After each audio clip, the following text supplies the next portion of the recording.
प्रिय संस्कृत मित्राणी नमः संस्कृता। आज के संस्कृत स्टडी में हम वाचन कर रहे हैं महाकवि श्री भर्तृहरि द्वारा वीरस्तम नीति शतकम, और नीति शतकम में हम पढ़ रहे हैं सुजन पद्धति।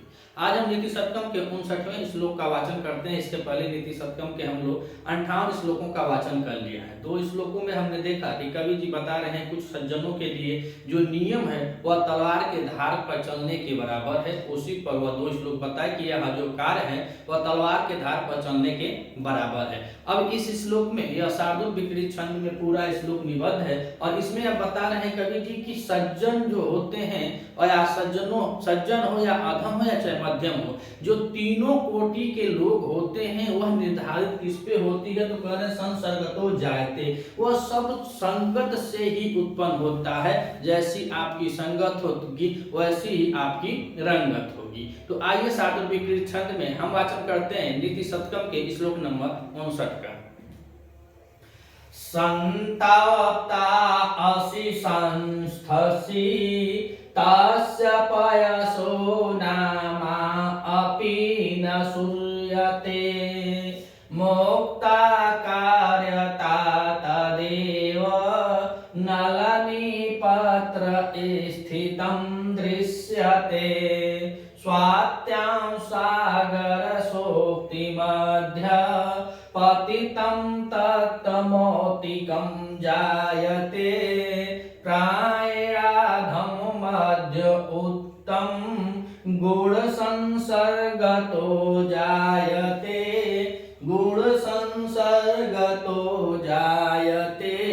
तो अब पूरा श्लोक में और हम पूरे नीति शतक में देख रहे हैं कि जो ऊपर या लाइन बता रहे हैं उन तीनों लाइनों का पूरा निचोड़ इसमें डाल दे रहे हैं, नीचे वाली लाइन में बता दे रहे हैं। जो नीचे वाली लाइन में कहना तो उनको नीचे वाली लाइन में जो कहना चाहते हैं वो कह रहे हैं, लेकिन ऊपर उसका उदाहरण के तौर पर कोई कहानी से कोई उदाहरण से उसको जोड़ करके वह बता दे रहे हैं। तो यहाँ पर कवि जी कह रहे हैं कि प्रायणा धम मध्यो उत्तम गुण, अर्थात अधिकतर अधम मध्य और उत्तम गुण संसर्गतो जायते, और जायते माने होता है उत्पन्न होना। तो कह रहे हैं कि अधिकतम जो अधम या मध्य या उत्तम गुण होते हैं मनुष्यों में वह संसर्गतो जायते, वह संगत से ही उत्पन्न होते हैं। जो भी गुण हो, अगर आप अधम हैं तो वह आपके संगत का दोष है, अगर आप मध्यम कोटि के हैं तो आपके संगत का दोष है, अगर आप उच्च कोटि के हैं तो आपके संगत का असर है, अकॉर्डिंग टू भर्तृहरि। तो ही बता रहे प्रायेणा धम प्रमध्यम उत्तम गुण, मध्यम और उत्तम हो गई, यहाँ पे गुण संधि हो गई है। तो कह रहे प्रायणा अर्थात अधिकतर, प्रायण माने अधिकतम, अधम अधम मतलब अधम जो नीच कोटि के होते हैं, मध्यम जो मध्यम कोटि के होते हैं, और उत्तम जो उत्तम गुण होता है। तो अधम मध्यम उत्तम गुण संसर्गतो जायते, संगत से ही उत्पन्न होता है। यह वैज्ञानिक तौर पर बताया जाता है कि बिल्ली और चीता दोनों एक ही प्रजाति के होते हैं, लेकिन कारण क्या होता है कि बिल्ली बिल्ली होती है और चीता चीता होता है। अगर आप जब तक दूसरों पर निर्धारित रहेंगे, आप दूसरों पर जब तक आश्रित रहेंगे, जब तक आप अपने कर्म के लिए, अपने भोजन के लिए, अपने भरण पोषण के लिए खुद नहीं चलेंगे तो आप घर की बिल्ली ही बनकर रह जाएंगे। अगर स्वयं को जगाना है तो स्वयं मेहनत करना है। तो अगर आप अपने भोजन, अपने मान सम्मान, अपने विचार को, अपने आप को अगर साबित करना है तो आपको चीता की तरह दौड़ना ही पड़ेगा, चाहे वो चैत बैसाख की धूप हो या मई जून हो या बरसात हो या जाड़े का दिन हो। अगर चीता बनना है तो स्वयं दौड़ना है, अगर नहीं बनना है, दूसरे पर आश्रित रहते हैं तो वह बिल्ली घर में ही रहती है और चीता जंगल में रहता है। तो ये बता रहे कि आपके अंदर कोई भी गुण, अवगुण, मध्यम, उच्च कोटि का जो भी गुण है वह संगत से ही निर्धारित होता है, वह संगत से ही उत्पन्न होता है। अब यही बात बतलाने के लिए ऊपर से 3 लाइनों में अब गुरु जी बता रहे हैं कि क्या क्या है। तो कह रहे हैं कि संतप्ता असि, और संतप्त माने होता है गरम, संतप्त माने गरम, आयसी माने लोहा। तो कह रहे हैं कि गरम लोहे पर, में पर, तो जब में पर है तो इसमें अधिकरण सप्तमी आने लग जाएगी ना, तो अधिकरण से इसमें क्या आ जाएगा, अधिकरण सप्तमी सूत्र से यह सप्तमी हो गई, सप्तमी एक वचन हो जाएगा। तो संतप्ता यसी, तो संतप्ता अर्थात गर्म लोहे पर, संसथि तस्य पयसो। अब यहाँ से देखिए पयस, और पयस को बता रहे, पयस माने होता है जल। तो अगर पानी को या जल को कह रहे हैं कि संतप्तायसी गर्म लोहे पर संस्थित अगर डाला जाए तो तस्य तो उसका नाम अपि न श्रूयते तो उसका नाम भी सुनाई नहीं देता है। अर्थात गर्म लोहा हो, चाहे आप पे तवा की बात करने, अगर तवा गर्म है तो अधिकांशतः महिलाएं देखती है, अगर उस पर पानी न तो प्रैक्टिकल कर लीजिएगा, अगर तवा गर्म है उस पर 2 बूंद पानी से छन्न करिएगा तो छुन्न करेगा, तो वही करें नामापि न श्रूयते, उसका नाम भी सुनाई नहीं देता है। पहला बताया, और पहला कहां बता रहे हैं तो कहें कि अधम कोट में बता रहे हैं। अधम कोट कोई बता रहे हैं कि पहला अधम कोट कैसा होता है, तो अधम कोट है पहला, तो बताए ना प्राय माने अधिकतर अधम, तो अधम कोट को बताएगा कि संतप्ता असि संस्थित तस्य पयसो नाम अपि न श्रूयते, अगर जल को गर्म तावे पे या गर्म लोहे पर डाला जाए तो वह क्या हो जाता है, शून्य करके उसका नाम भी खत्म हो जाता है। कह रहे हैं संस्थित अर्थात उसको थोड़ा सा झुंझुनाएगा, अगर अस्थायी रूप से रखा जाए तो गर्म लोहे पर संस्थित अगर जल को ठहराया जाता है तो तस्य नाम अपि न श्रूयते, उस जल का नाम भी खत्म हो जाता है। पहला यह बता रहे अधम कोटि का।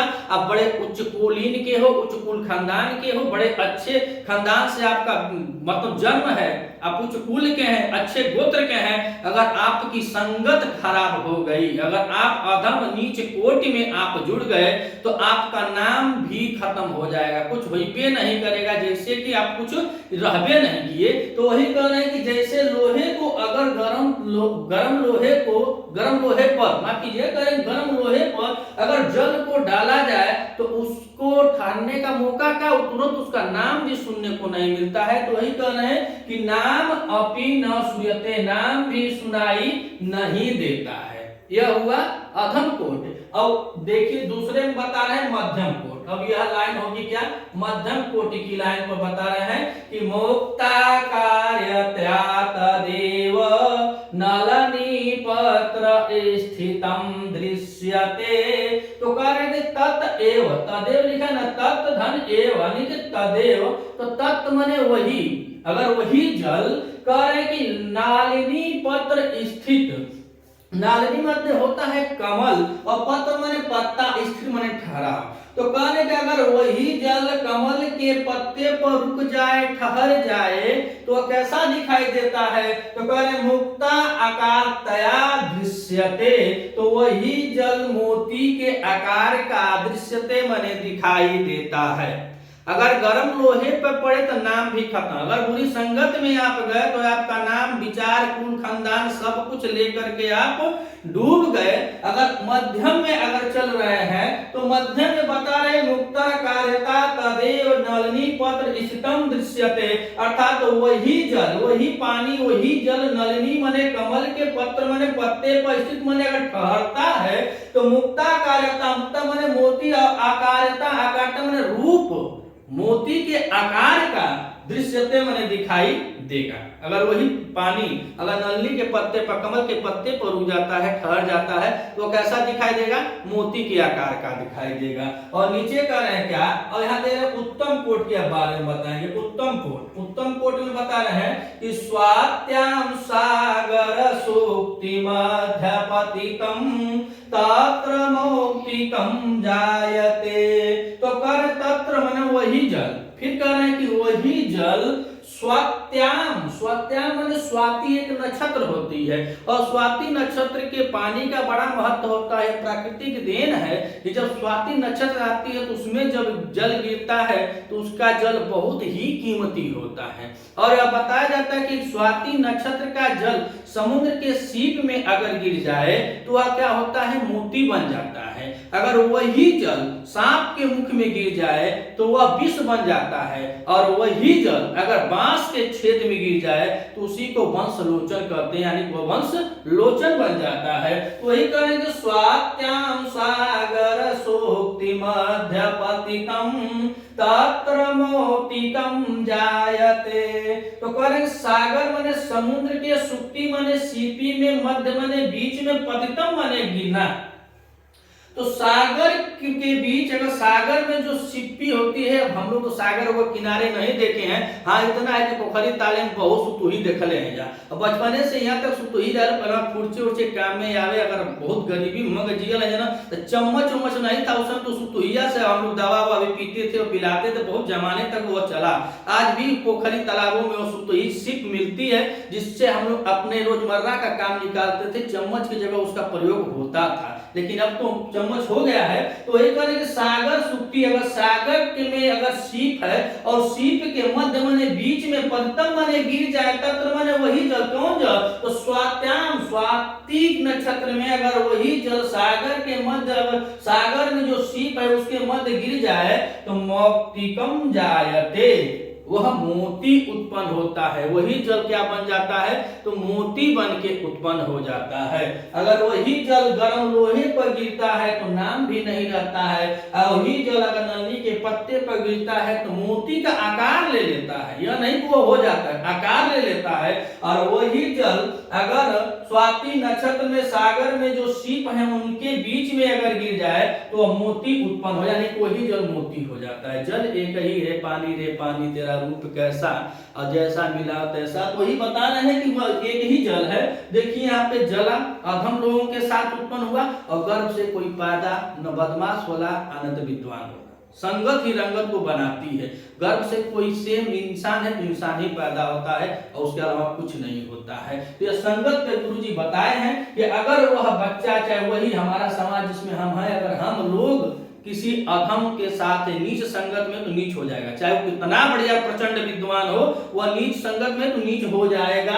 मध्यम संगत में है तो कुछ स्थिति और सही रहेगा, और उच्च में है तो उच्च ही रहेगा। विद्वानों के बीच में बैठे, अगर आपको कुछ नहीं आ रहा है फिर भी आप सम्मान की नजरों से देखे जाएंगे। तो कह रहे हैं कि जल में जो पैसी है, जो जल है वो अगर गर्म लोहे पर अगर गिरता है तो उसका नाम भी खत्म हो जाता है। तदेव वही जल अगर कमल के पत्ते पर स्थिर होता है तो मोती के आकार का दिखाई देता है। और वही जब स्वाति नक्षत्र में जब सागर में स्थित जो सुतही या सुक्तियां होती, जो सीप होती हैं, उनके बीच में गिरता है तो वही मोती उत्पन्न होता है, उससे मोती उत्पन्न होता है। और पुस्तक में बताया गया है कि अगर वही जल विष मतलब सर्प के मुख में गिरे तो विष, और बांस के छेद में गिरे तो वंशलोचन उत्पन्न होता है। तो वही बता रहे हैं कि प्राणेर अधम अधिकतर लोका का अधम मध्य उत्तम गुण, अधिकतर अधम यानी नीच मध्यम और उत्तम गुण संसर्गतो जायते, संगत से ही उत्पन्न होता है। जैसी आपकी संगत होती है वैसा ही आप में गुण उत्पन्न हो जाएगा। स्वामी विवेकानंद जी कह गए हैं कि अगर आप जिस लाइन में सोचते हैं, आप जिस लाइन के सोच रखते हैं, आप वैसा ही हो जाएंगे। अब वैज्ञानिक तौर पर बतलाया जाता है कि अगर 21 दिन आप किसी भी तरह से किसी भी दिशा में अगर आप एक्टिव रहते हैं तो वह आपकी आदत बन जाती है। तो अगर आप सफल होना चाहते हैं तो सफल लोगों के साथ रहें, अच्छे लोगों के साथ रहें, अच्छे लोगों से विचार रखें, पैठ रखें, बातचीत रखें, और इससे बुरे लोगों का तो रास्ता बहुत बढ़िया ही है। अगर आप चैनल पर नए हैं तो चैनल को सब्सक्राइब कीजिएगा, वीडियो अच्छी लगे तो वीडियो को भी लाइक कीजिएगा। मिलते हैं अगले वीडियो में, तब तक के लिए नमः संस्कृता है।